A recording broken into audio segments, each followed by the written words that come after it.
J'ai suivi comme tout le monde hier la déclaration de l'Église catholique, mais que dis-je, la déclaration de la Senko, disons Monseigneur Cholet, leur groupe là, Cholet, Mouteba, Ambongo. Et ils ont dit qu'ils sont contre la révision ou le changement de la Constitution. C'est tout à fait légitime en tant que Congolais. Personne ne peut leur refuser le droit d'exprimer leurs pensées. On est en démocratie, c'est comme ça que ça se passe. Mais ce qui m'a choqué, c'est quand une journaliste lui a posé la question de savoir Monseigneur Cholet, vous êtes en train de condamner les forces du progrès que vous assimilez au pouvoir, mais nous avons vu dans les images les partisans de l'ESID avec des machettes en train de s'attaquer à la police, en train de jeter des pierres à la police. Et c'est sa réponse qui m'a choqué. Monseigneur Cholet dit, ils n'ont pas vu ça. Et de toutes les façons, ce ne sont pas eux qui étaient sur terrain. Ils ont envoyé leur moniteur et c'est sur base des rapports qu'ils ont reçus qu'ils ont fait leur déclaration.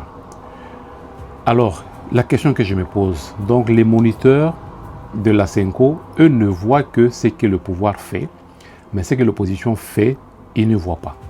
Alors que les images sont devenues virales dans toutes les plateformes, tout le monde a vu ça. En tout cas, je suis sûr que même lui, Monseigneur Cholet, a vu ça. On a vu les gens de l'ESID avec des machettes en face de la police. Et la police a été gentille. Pendant qu'on leur lançait les pierres, ils pouvaient répliquer avec les armes. Mais ils n'ont pas répliqué avec les armes. Ils ont ramassé les mêmes pierres et ils ont aussi commencé à jeter les pierres sur les... Ils ont été très gentils. Moi, j'ai eu la chance de voyager dans beaucoup de pays. Aux États-Unis, par exemple, quand un policier te dit « halte », tu ne bouges pas. Si tu fais un mouvement, même un mouvement comme si tu mettais la main dans ta poche, il te tire. Et il va se justifier, il va dire que non, je pensais qu'il allait sortir une arme. Et c'est valable, ce policier-là ne sera pas condamné. Tu es au volant, tu es tenté de rouler, un policier t'arrête. Il dit ne bouge pas, reste les mains sur le volant. Tu laisses les mains sur le volant. Si tu essaies seulement de bouger la main comme ça, il te tire. Et c'est légitime. Parce que le policier, c'est aussi une personne humaine. Il a aussi besoin de se protéger. Pourquoi on a refusé le droit aux policiers de se défendre? Ce sont des personnes, ce sont aussi des Congolais comme tous les Congolais. Et puis la question que je me pose, dans tous ces pays du monde, il y a aussi l'Église catholique, en France, dans tous les pays. Dernièrement en France, il y avait des problèmes avec des gilets jaunes, les gens manifestaient. On n'a jamais vu l'Église catholique de la France prendre une position comme ça, une position tranchée, envers le pouvoir. On n'a jamais vu ça nulle part ailleurs qu'en République démocratique du Congo. Donc ça commence à donner l'impression comme si en République démocratique du Congo, l'Église catholique est tentée de co-gérer. Même pas co-gérer, mais c'est l'Église catholique qui a la décision finale concernant la bonne marche de notre pays. En tout cas, c'est très dangereux. Je pense qu'on n'est pas dans une jungle, on est dans un pays où les institutions fonctionnent, où tout le monde est en dessous de la loi. Si l'Église catholique commence à se donner ce pouvoir-là, de décider ce qui est bon ou ce qui est mauvais pour le pays, c'est un danger. C'est vraiment un danger. Ou carrément, on change, on supprime les institutions, on retourne en 1450 où l'Église dirigeait le pays, on comprendrait. On comprendrait parce que ça n'a aucun sens que chaque fois que le pouvoir prend une décision, au lieu que l'opposition puisse faire le contrepoids, c'est l'Église qui surgit et qui fait le contrepoids contre le pouvoir. Dans leur déclaration, ils ont toujours dit qu'ils sont du côté des faibles, du côté de la population. Oui, si par exemple le pouvoir est tenté de maltraiter les gens, en train de tuer ou de priver la nourriture aux gens, ils peuvent prendre leur fait et cause, c'est tout à fait normal. Mais le problème de la Constitution, ça ne concerne pas, ça n'est pas une question de pauvreté ou de richesse. Ce n'est pas un problème entre les riches et les pauvres pour qu'ils se disent que nous sommes allés du côté des pauvres, non.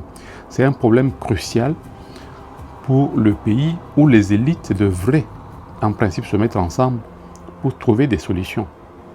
Tout le monde est d'accord que cette Constitution-là n'est pas bonne pour notre pays.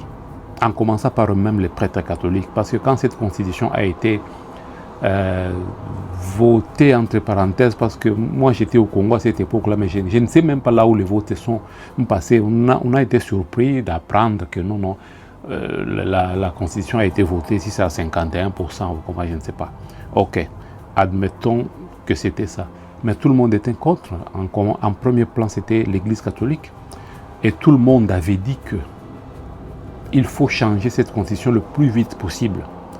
Mais qu'est-ce qui a changé aujourd'hui pour que cette même Église catholique puisse être le défenseur de la Constitution qu'il a lui-même refusée il n'y a pas très longtemps? Donc, il y a un problème. Il y a une autre question que l'opposition prévoit de faire la marche jusqu'à la résidence du président de la République. Je ne sais pas si sur cette terre, il existe un pays où les opposants font leur marche en allant vers la résidence de la République. Là, ce n'est plus une marche, ça devient une insurrection. Ils sont tentés de vouloir faire un coup d'État. Les gens là, comme on les avait vus avec des machettes, avec des pierres, aller vers le palais de l'OIA, là où reste le président. Et on a posé cette question à Cholet. Cholet dit que non, c'est constitutionnel. Donc les gens peuvent prendre les machettes et les pierres et se diriger à la résidence du président de la République. Et vous pensez qu'on va les laisser faire?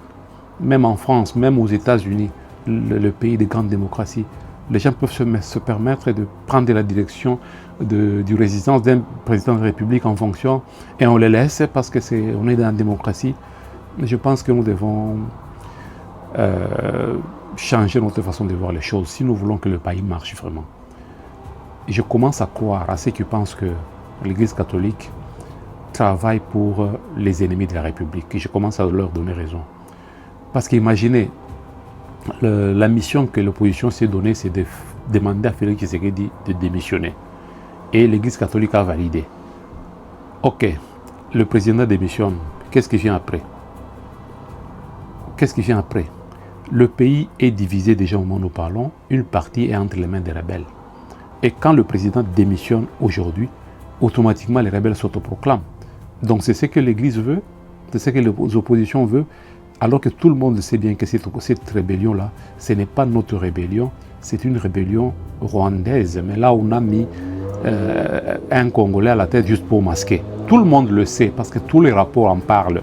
Tout le monde est au courant que c'est... Même le Paul Kagame lui-même a finalement admis que c'est lui. Il a même dit que non, si vous voulez récupérer Goma et Bukavu, il faut négocier avec moi. Il a reconnu que c'est lui.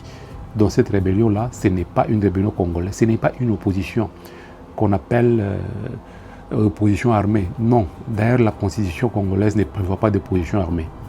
Mais l'Église catholique leur ont concédé en les appelant opposition armée. Il n'y a pas d'opposition armée. Et quand bien même il serait opposition armée, ce ne sont pas des Congolais. C'est une opposition rwandaise. Alors qu'est-ce que l'Église veut? Chaque fois, ils prédisent toujours des mauvaises choses pour notre pays. Vous vous rappellerez que M. Cholet avait prédit en son temps qu'il y a un courageux qui prendra les armes pour combattre le pouvoir. Et c'est arrivé. On a vu Nanga prendre les armes. Aujourd'hui, il a dit, si on change la constitution, il y aura une guerre civile. Qu'est-ce qu'on peut comprendre par là? Donc, ils ont déjà leur plan. C'est eux, finalement, quand il y aura... C'est comme s'ils sont en train de donner des idées déjà. Parce que personne n'a déclaré que nous allons faire une guerre civile. Mais ce sont eux qui sont en train... Ils savent déjà qu'il y a des problèmes entre, par exemple, les Katangais et les Kassaïens. Et ils sont en train de réveiller ces jeux de mots-là en disant ça. C'est comme s'ils sont en train d'inciter maintenant les Katangais à se soulever contre les Kassaïens. Parce que le président en place en République démocratique du Congo est Kassaïen. Donc indirectement, ils sont tentés de dire aux gens que non, dès que ce monsieur change de pouvoir, il faut s'attaquer contre sa tribu. C'est ce que ça veut dire, malheureusement. Et je pense que nous devons faire très attention. Si nous voulons que notre pays puisse marcher, nous avons choisi la démocratie. La démocratie, c'est le débat des idées. Il y a ceux qui sont pour le changement de la Constitution, il y a ceux qui sont contre. Alors le débat doit être lancé et puis c'est le référendum qui doit trancher. C'est ça la démocratie, malheureusement. La démocratie, c'est la loi de la majorité. Malheureusement, c'est ça. Et dans tous les pays du monde, quand un pouvoir est en place et qu'il y a une opposition, l'opposition trouve que ce que le pouvoir fait n'est pas bon. L'opposition, une fois qu'il va prendre le pouvoir, il va mettre en place ses propres idées, il va changer tout ce que le pouvoir en place a mis. C'est ça, c'est ça diriger, parce que quand les gens font la campagne, Félix Tshisekedi pendant la campagne, nous l'avons vu, il a promis aux gens que dès que je serai voté, je vais changer cette constitution.